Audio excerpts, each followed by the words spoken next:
Shalom, berakar dalam firman hari yang ke-266. Kita akan membaca dari kitab Hosea pasal 10 sampai 14. Mari kita berdoa. Bapa di surga, kami bersyukur kepada Engkau buat hari ini.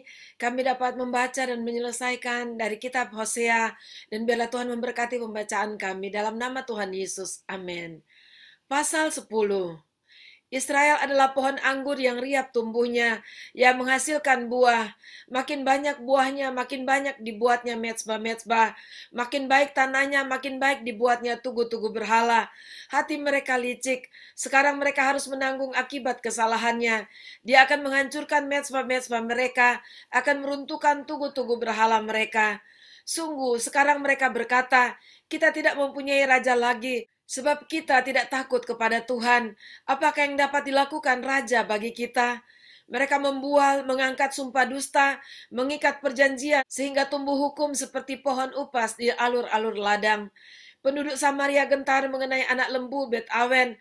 Sungguh rakyatnya akan berkabung oleh karenanya, dan imam-imamnya akan meratap oleh karenanya, oleh sebab kemuliaannya telah beralih daripadanya. Anak lembu itu sendiri akan dibawa ke Asyur sebagai persembahan kepada Raja Agung. Efraim akan menanggung malu, Israel akan mendapat malu karena rancangannya. Samaria akan dihancurkan, rajanya seperti sepotong ranting yang terapung di air. Bukit-bukit pengorbanan Awen, yakni dosa Israel, akan dimusnahkan. Semak duri dan rumput duri akan tumbuh di atas mezbah-mezbahnya, dan mereka akan berkata kepada gunung-gunung, timbunilah kami, dan kepada bukit-bukit runtuhlah menimpa kami. Sejak dari Gibea engkau telah berdosa, hai Israel. Di sana mereka bangkit melawan. Tidakkah perang melawan orang-orang curang akan mencapai mereka di Gibea? Aku telah datang untuk menghajar mereka. Bangsa-bangsa akan berkumpul melawan mereka apabila mereka dihajar karena salahnya yang berganda. Efraim dahulu seekor anak lembu yang terlatih, yang suka mengirik, dan aku ini menyayangi tengkuknya yang elok. Aku memasang Efraim, Yehuda harus membajak, Yakub harus menyisir tanah baginya sendiri. Menaburlah bagimu sesuai dengan keadilan, menuailah menurut kasih setia. Bukalah bagimu tanah baru, sebab sudah waktunya untuk mencari Tuhan, sampai ia datang dan menghujani kamu dengan keadilan. Kamu telah membajak kefasikan, telah menuai kecurangan, telah memakan buah kebohongan. Oleh karena engkau telah mengandalkan diri pada keretamu, pada banyaknya pahlawan-pahlawanmu, maka keriuhan perang akan timbul di antara bangsamu, dan segala kubumu akan dihancurkan seperti Salman menghancurkan Bet Arbel pada hari pertempuran. Ibu beserta anak-anak diremukan. Demikianlah akan kulakukan kepadamu, hai kaum Israel, oleh karena dahsyatnya kejahatanmu. Pada waktu fajar akan dilenyapkan sama sekali Raja Israel. Pasal 11. Ketika Israel masih muda, kukasihi dia, dan dari Mesir kupanggil anakku itu. Makin kupanggil mereka, makin pergi mereka itu dari hadapanku. Mereka mempersembahkan korban kepada para Baal, dan membakar korban kepada patung-patung. Padahal akulah yang mengajar Efraim berjalan dan mengangkat mereka di tanganku. Tetapi mereka tidak mau insaf bahwa aku menyembuhkan mereka. Aku menarik mereka dengan tali kesetiaan, dengan ikatan kasih. Bagi mereka aku seperti orang yang mengangkat kuk dari tulang rahang mereka. Aku membungkuk kepada mereka untuk memberi mereka makan. Mereka harus kembali ke tanah Mesir, dan Asyur akan menjadi raja mereka, sebab mereka menolak untuk bertobat. Pedang akan mengamuk di kota-kota mereka, akan memusnahkan palang-palang pintu mereka, dan akan memakan mereka di benteng-benteng mereka. Umatku betah dalam membelakangi aku. Mereka memanggil kepada Baal dan berhenti meninggikan namaku. Masakan aku membiarkan engkau, hai Efraim, menyerangkan engkau, hai Israel?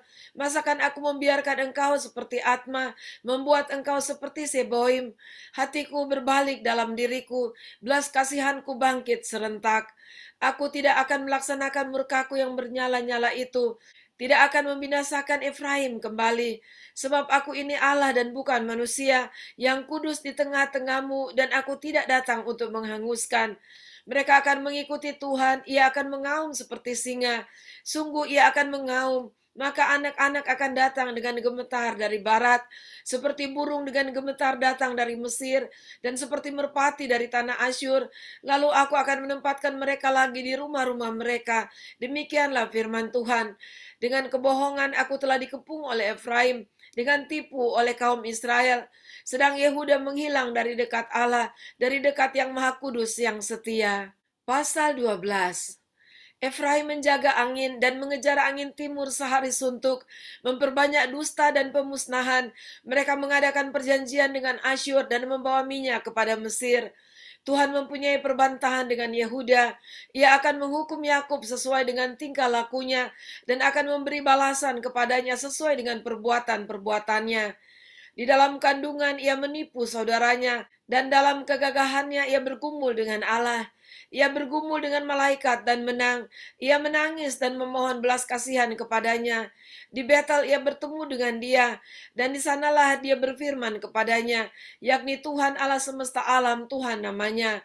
Engkau ini harus berbalik kepada Allahmu, peliharalah kasih setia dan hukum, dan nantikanlah Allahmu senantiasa. Sama seperti Kanaan dengan neraca palsu di tangannya, dan suka memeras. Berkatalah Efraim, bukankah aku telah menjadi kaya, telah mendapat harta benda bagiku, tetapi segala jerih payahku tidak mendatangkan kesalahan yang merupakan dosa bagiku. Tetapi aku adalah Tuhan, Allahmu sejak di tanah Mesir. Aku masih membuat engkau diam kembali di kemah-kemah seperti di hari-hari pertemuan raya. Aku berbicara kepada para nabi dan banyak kali memberi penglihatan dan memberi perumpamaan dengan perantaraan para nabi. Bila di Gilead ada kejahatan, maka mereka menjadi kesia-siaan belaka. Di Gilgal mereka mempersembahkan lembu-lembu jantan, maka mesbah-mesbah mereka juga menjadi seperti timbunan batu di alur-alur ladang. Yakub melarikan diri ke tanah Aram, dan Israel memperhambakan diri untuk mendapat istri. Ya, untuk mendapat istri ia menjadi gembala. Israel dituntun oleh Tuhan keluar dari Mesir dengan perantaraan seorang nabi. Ya, ia dijaga oleh seorang nabi. Efraim telah menimbulkan sakit hatinya secara pahit, maka Tuhannya akan membiarkan hutang darahnya menimpa dia dan akan membalas celahnya kepadanya. Pasal 13. Apabila Efraim berbicara, gemetarlah orang. Ia diangkat-angkat di Israel, tetapi ia bersalah dengan menyembah Baal sehingga matilah ia. Sekarang pun mereka terus berdosa dan membuat baginya patung tuangan dari perak dan berhala-berhala sesuai dengan kecakapan mereka. Semuanya itu buatan tukang-tukang. Persembahkanlah korban kepadanya. Kata mereka, baiklah manusia mencium anak-anak lembu. Sebab itu mereka akan seperti kabut pagi, atau seperti embun yang hilang pagi-pagi benar, seperti debu jerami yang diterbangkan badai dari tempat pengirikan, atau seperti asap dari tingkap. Tetapi aku adalah Tuhan, Allahmu sejak di tanah Mesir. Engkau tidak mengenal Allah kecuali aku, dan tidak ada juru selamat selain dari aku. Akulah yang mengenal engkau di padang gurun di tanah yang gersang. Ketika mereka makan rumput, maka mereka kenyang. Setelah mereka kenyang, maka hati mereka meninggi. Itulah sebabnya mereka melupakan aku. Maka aku menjadi seperti singa bagi mereka. Seperti macan tutul aku mengintip-ngintip di pinggir jalan. Aku mau mendatangi mereka seperti beruang yang kehilangan anak. Aku mau mengoyakkan dada mereka. Di sana aku memakan mereka seperti singa. Binatang liar di padang akan merobek mereka. Aku membinasakan engkau, hai Israel. Siapakah yang dapat menolong engkau? Di mana gerangan rajamu supaya diselamatkannya engkau dan semua pemukamu supaya diberinya engkau keadilan. Hai engkau yang berkata, berilah kepadaku seorang raja dan pemuka-pemuka. Aku memberikan engkau seorang raja dalam murkaku dan mengambilnya dalam gemasku.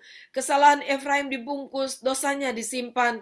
Sakit beranak mendahului kelahirannya, tapi ia adalah seorang anak yang tidak bijaksana, sebab tidak pada waktunya ia bergerak. Bila waktunya tiba, ia tidak mau keluar dari kandungan ibu. Akan kubebaskankah mereka dari kuasa dunia orang mati? Akan kutebuskah mereka daripada maut? Di manakah penyakit samparmu, hai maut? Di manakah tenaga pembinasamu, hai dunia orang mati? Mataku tertutup bagi belas kasihan.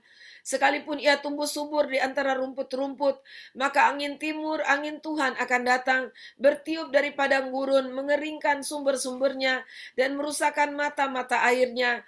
Dirampasnya harta benda, segala barang yang indah-indah. Samaria harus mendapat hukuman, sebab ia memberontak terhadap Allahnya. Mereka akan tewas oleh pedang, bayi-bayinya akan diremukkan, dan perempuan-perempuannya yang mengandung akan dibelah perutnya. Pasal 14. Bertobatlah hai Israel kepada Tuhan Allahmu, sebab engkau telah tergelincir karena kesalahanmu. Bawalah sertamu kata-kata penyesalan dan bertobatlah kepada Tuhan. Katakanlah kepadanya, ampunilah segala kesalahan, sehingga kami mendapat yang baik, maka kami akan mempersembahkan pengakuan kami. Asyur tidak dapat menyelamatkan kami.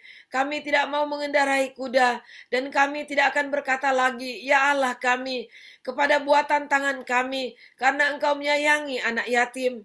Aku akan memulihkan mereka dari penyelewengan. Aku akan mengasihi mereka dengan sukarela, sebab murkaku telah surut daripada mereka. Aku akan seperti embun bagi Israel, maka ia akan berbunga seperti bunga bakung, dan akan menjulurkan akar-akarnya seperti pohon mawar. Ranting-rantingnya akan merambak, semaraknya akan seperti pohon zaitun, dan berbau harum seperti yang di Libanon. Mereka akan kembali dan diam dalam naunganku dan tumbuh seperti gandum. Mereka akan berkembang seperti pohon anggur yang termasyur seperti anggur Libanon. Efraim, apakah lagi sangkut pautku dengan berhala-berhala? Akulah yang menjawab dan memperhatikan engkau. Aku ini seperti pohon sanobar yang menghijau. Daripadaku engkau mendapat buah. Siapa yang bijaksana, biarlah ia memahami semuanya ini. Siapa yang paham, biarlah ia mengetahuinya. Sebab jalan-jalan Tuhan adalah lurus, dan orang-orang benar menempuhnya, tetapi pemberontak tergelincir di situ. Demikianlah pembacaan dan pendengaran firman kita hari ini. Dan kita telah menyelesaikan kitab Hosea. Dan kita boleh mengerti betapa Allah sangat susah apabila umatnya sungguh-sungguh berbalik daripadanya, melakukan segala kejahatan dan tidak mau bertobat. Namun kasih setianya ada, dan Tuhan selama ia masih memberikan kesempatan, maka dia akan memulihkan umatnya pada saat mereka datang dan kembali kepadanya dengan hati yang sungguh-sungguh memohon ampun dan penyesalan yang membawa mereka kepada pertobatan. Dan mari sebagai umat Tuhan, kita menghargai kasih setia Tuhan kepada kita, kerinduannya agar tidak seorang pun binasa, tapi semuanya diselamatkan, selalu ada dalam hati Tuhan, sehingga Yesus boleh datang buat kita, dan dia mati di kayu salib agar kita semua bisa diselamatkan. Mari terus setia di dalam dia. Tuhan Yesus memberkati. Mari kita berdoa. Terima kasih Tuhan, kami bersyukur buat apa yang kami dapatkan Tuhan dari pembacaan pendengaran firman kami pada hari ini, bahwa kasih-Mu luar biasa bagi umat-Mu. Tolonglah kami Tuhan agar tidak sekalipun kami mengeraskan hati terhadap Engkau. Terima kasih Bapa, terima kasih Tuhan Yesus, terima kasih Roh Kudus. Hanya di dalam nama-Mu kami berdoa. Haleluya, amin. Tetap semangat, sampai jumpa besok.